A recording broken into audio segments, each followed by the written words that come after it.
Hi, I'm Mike Twelftree, and this is my education session on inspiratory muscle warm-ups, where I'll be introducing the concept of them, and such as what they do and how to do them, and using relevant literature to see if they actually work.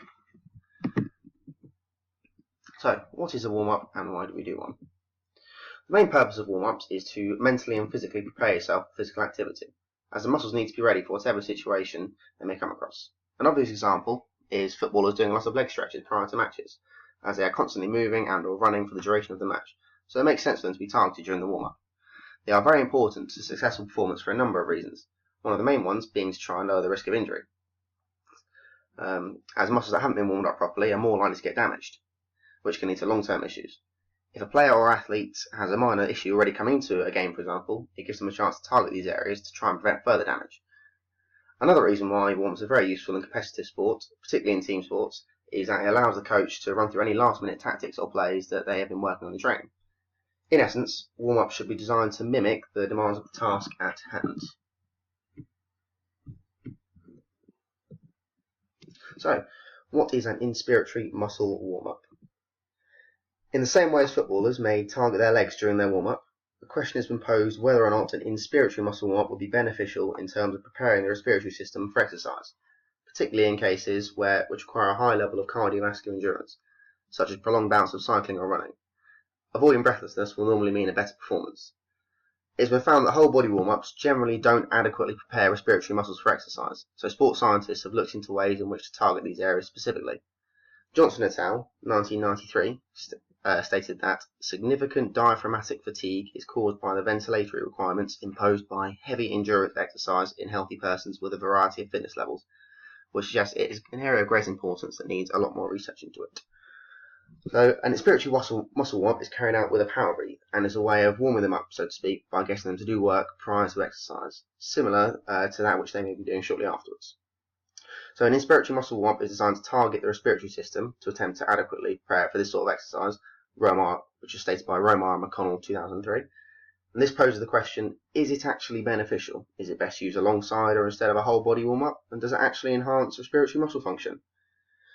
Research has found that whole body warm-ups have been found to only elicit a minor response in the ventilatory system, and as such, these muscles would not be as prepared as the muscles in the rest of the body. Tong and Fu 2006 claimed that research has shown that this plays a part in limiting exercise maintenance and longevity when exercising at exhaustion for normal active participants. Right. What is a power breathe? Also known as a pressure threshold lowering device, a power breathe is used to carry out inspiratory muscle warm-ups. They're very small and easy to use, just fit in your hand, so as such not a hindrance to carry around and can be used by anyone. They are designed to have adjustable loads so they can be specific to the user's needs, as you can see the inside of one here. So the protocol, which was put forward by Voliantis et al. 1999 for an inspiratory muscle warm-up. Obviously you need a power breathe for it. It requires the participant to first measure their maximal inspiratory mouth pressure, or MIP, which is measured in centimetres of water, which can be done on power breathe, obviously. After this has been calculated, the load needs to be set to 40% of your inspiratory mouth pressure, at which two sets of 30 breaths are completed with a 30-second gap in between them. The ideal time for this procedure is approximately within 5 minutes prior to exercise. So, going on to look at our first literature article now by Tong and Fu 2006.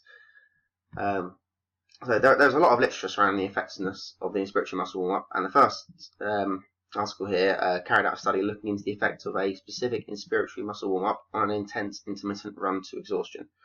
So they took 10 healthy young males who are regularly engaged in intermittent sports such as football and rugby with a VO2 max of 62.9 millilitres per kilogram per minute, and their spirometry and aerobic capacity were also assessed. So they began with a familiarisation trial to get their bodies used to the sensation of working to exhaustion. All participants were required to carry out a standardised whole body warm-up followed by a yo-yo intermittent recovery test.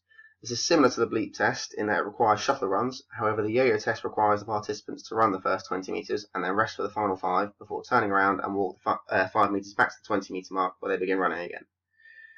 It is timed in a very similar fashion to the bleep test, with the point being that they get slightly faster each time, and it is designed to mimic the intensity and play structure of games such as football and tennis, where players and athletes will be constantly stopping and starting, and it was measured in a number of running bouts completed. So they were split into 3 groups. The first did not carry out the inspiratory muscle warm-up, so they were the control group. The second group did carry out an inspiratory muscle warm-up, but only at 15% MIP. And the third group also carried out an inspiratory muscle warm-up, but at 40% MIP, so following procedure. So, carrying on. What was their standardised whole body warm-up then? So, it began with 5 minutes of self-selected treadmill running, followed by 10 minutes of self-selected static stretches, 5 minutes of self-selected pace ground running, and at this point, the yo-yo test was carried out with heart rate, RPE in the legs, and their breathing all measured. So, the inspiratory muscle warm-up was carried out in between the static stretches and the ground running.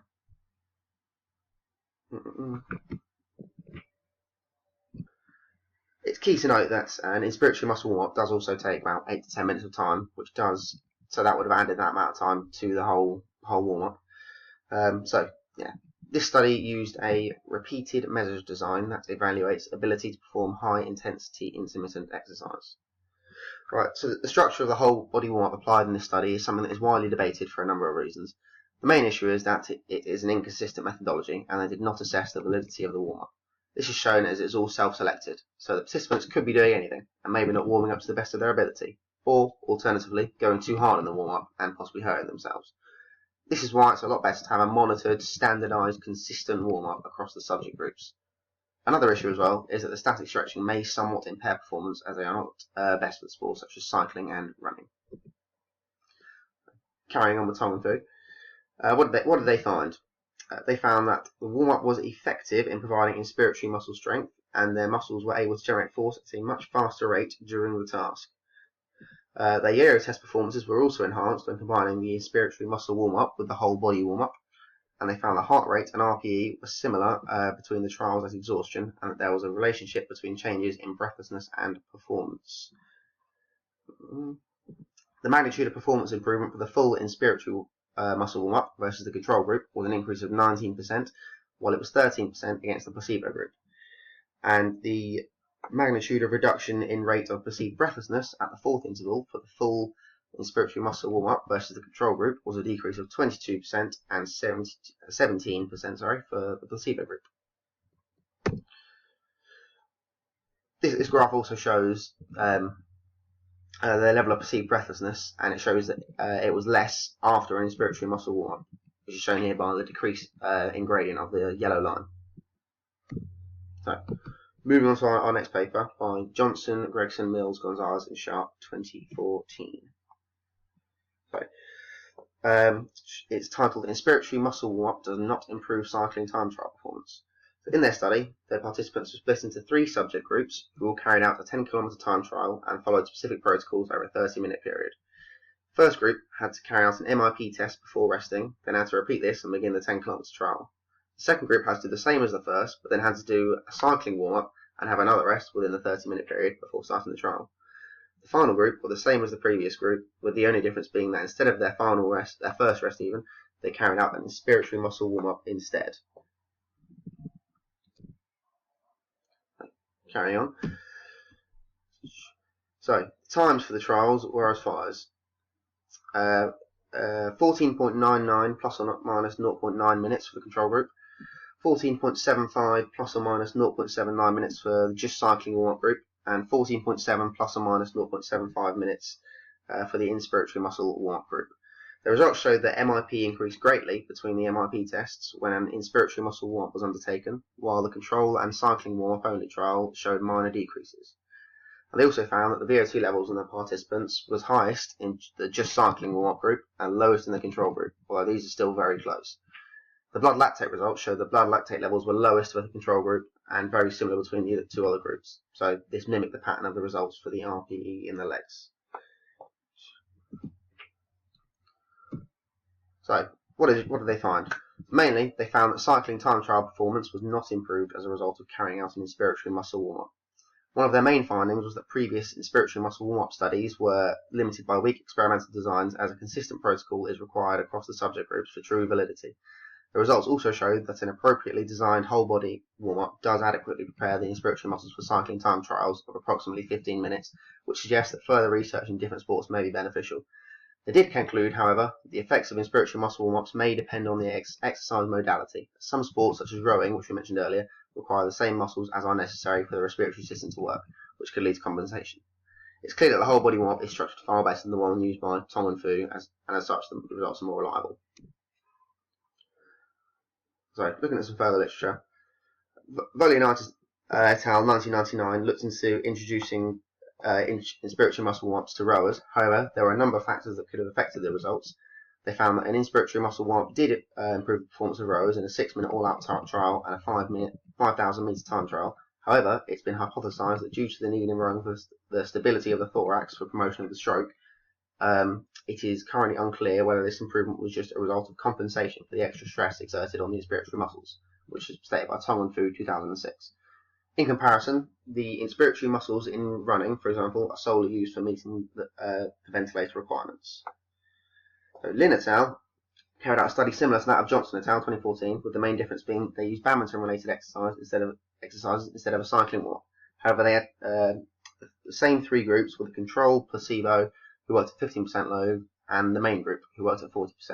And they found that the badminton footwork was slightly improved as a result of the inspiratory muscle warm-up, which can be partly attributed to a reduced breathless sensation as a result of improved inspiratory muscle function.